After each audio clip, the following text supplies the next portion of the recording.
इस बीच पहले फिलिस्तीन और अब ईरान के साथ युद्ध की वजह से इजराइल की अर्थव्यवस्था पर भी चोट पहुंच सकती है। इजराइल का डिफेंस खर्च लगातार बढ़ रहा है।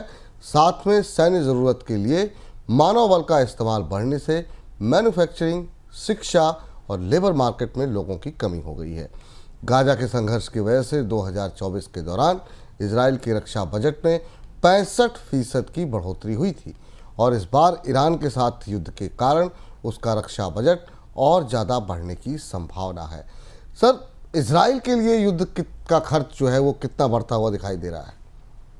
विपुल जी, इजराइल के बजट पर या खर्च पर हमारी निगाह इसलिए गई, उसकी दो बड़ी वजह थी। क्योंकि एक तो ईरान और इजराइल की जंग अब लंबी खिंचने की संभावना है, ये संकेत बाहर से मिल रहा है बाजार से, और इसलिए समझना जरूरी है कि इजराइल इस जंग में कितने समय तक टिक सकता है। दूसरी बड़ी बात है कि इजराइल के अपने बैंक ने 2025 के लिए इजराइल की जीडीपी के ग्रोथ के अनुमान में भारी कटौती की, उसको घटाकर 4.3% से 3.5% कहा, और एक कहा कि अगर ईरान के साथ लंबा युद्ध चलता है तो इसमें 50 बेसिस पॉइंट की कमी और आ सकती है। ऐसी स्थिति में इजराइल का इस युद्ध में लंबे समय तक टिके रहना इस आर्थिक चुनौती के साथ संभव नहीं होगा। तो जो हमें अभी तस्वीर दिख रही है इजराइल की अर्थव्यवस्था पर, उस पर युद्ध बेहद भारी पड़ रहा है। युद्ध में रोजाना करीब $725 मिलियन के आसपास का खर्च हो रहा है, जिसमें मिसाइल, फाइटर जेट और ईंधन का खर्च शामिल है।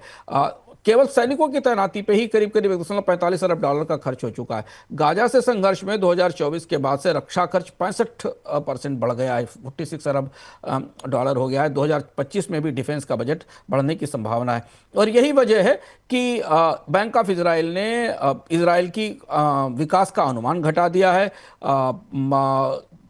मजदूरों की कमी है, लॉजिस्टिक्स की दिक्कतें हैं, टूरिज्म जो कि एक बड़ी आमदनी का जरिया था इजराइल के लिए, वो लगभग बंद हो चुका है। और अब 60,000 से ज़्यादा बिजनेस इकाइयाँ, जो आंकड़े में बता रहे हैं उस हिसाब से करीब 60,000 से ज़्यादा बिजनेस इकाइयाँ बंद हो चुकी हैं। राजकोषीय घाटा जीडीपी के 5% से ऊपर निकलने का खतरा है।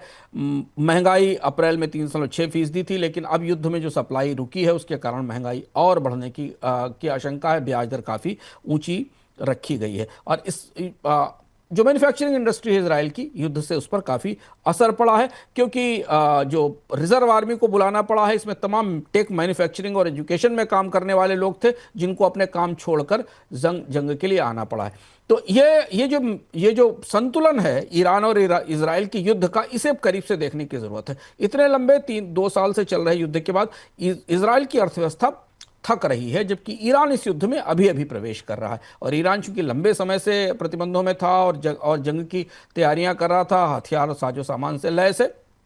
इस पर विस्तार से हमने इस बार के अर्थम में चर्चा की है। अगर हम जिन दर्शकों ने नहीं देखा, वो जाकर इसे दोबारा देख सकते हैं कि युद्ध का संतुलन क्या है और क्यों ये जंग लंबी चल सकती है। पर इजराइल की आर्थिक चुनौतियां पश्चिमी देशों के लिए, अमेरिका के लिए खासतौर पर चिंता की वजह होंगी। लेकिन सर, अब सवाल ये उठता है कि जो अभी जो इकॉनमी की सिचुएशन है इजराइल की, उसके जो ताज़ा अनुमान हैं, ताज़ा आंकड़े हैं, उनसे क्या तस्वीर बनती हुई दिखाई दे रही है? एसएनपी ने कल कहा, विपुल जी, एसएनपी ने 2 दिन पहले कहा, जब ईरान इजराइल युद्ध होने के बाद, कि इजराइल की रेटिंग ए से घटाकर A- तक कर दी जाएगी। और ये युद्ध का असर है, और अगर ये ऐसा होता है तो फिर कर्ज लेना महंगा पड़ेगा। दुनिया में के व्यापार पे तो असर पड़ ही रहा है। अमेरिका के टैरिफ का असर इजराइल पर भी है। रेड सी के एरिया में शिपिंग्स नहीं हो पा रही हैं, इसलिए एक्सपोर्ट में गिरावट है, और इस एरिया में इंश्योरेंस की लागत बढ़ी है। युद्ध तेज हुआ तो फिर मंदी का खतरा है, और कच्चे तेल की और गैस की कीमतों में जो तेजी आएगी होर्मुज बंद होने से, उसका असर पूरी दुनिया के साथ इजराइल पर भी पड़ेगा। इस बीच ईरान इजराइल युद्ध में अमेरिका की एंट्री के बाद मध्य पूर्व में तनाव बढ़ने से कई ग्लोबल एयरलाइन कंपनियों ने मिडिल ईस्ट के रूट्स पर अपनी उड़ानें घटाना शुरू कर दिया है। एयर इंडिया के अलावा सिंगापुर एयरलाइंस, ब्रिटिश एयरवेज और एयर फ्रांस ने कई रूट्स पर उड़ानों को या तो बदल दिया है या फिर हाल के लिए रोक दिया है। युद्ध की वजह से ग्लोबल एविएशन सेक्टर के सामने अब एक नई चुनौती खड़ी हो गई है। सर, ग्लोबल एयरलाइंस के पास अब क्या कुछ विकल्प बचे हुए हैं? ये सबसे बड़ा कॉरिडोर है और सबसे महत्वपूर्ण कॉरिडोर है, जो एशिया को यूरोप से और अमेरिका से जोड़ता है, मिडिल ईस्ट का कॉरिडोर। और इसलिए पूरी दुनिया की एयरलाइंस इस कॉरिडोर का इस्तेमाल करती थी, जो कि भारत, पाकिस्तान और मध्य पूर्व से के ऊपर से होते हुए जाता है। अब दो एयर स्पेस तो पूरी तरह बंद है, ईरान का एयर स्पेस भी बंद है और इसराइल का एयर स्पेस भी बंद है। और चूंकि वहां मिसाइल युद्ध चल रहा है तो ईरान और इसराइल के बीच का जो हिस्सा है वो हिस्सा भी पूरी तरह बंद है। तो अब जंग लंबी खिंचने के बाद, अमेरिका की तरफ से ईरान पर हमले होने के बाद दुनिया की एविएशन कंपनीज अपने विकल्पों पर विचार कर रही हैं। तात्कालिक तौर पर ऐसी खबरें मिल रही हैं, अगर आप फ्लाइट डेटा रडार को देखें या अलग अलग एग्रीगेटर्स को देखें तो आपको दिखाई देगा कि बहुत सारी उड़ानें या तो रुक गई हैं या स्थगित कर दी गई हैं, उनके रूट बदल दिए गए हैं।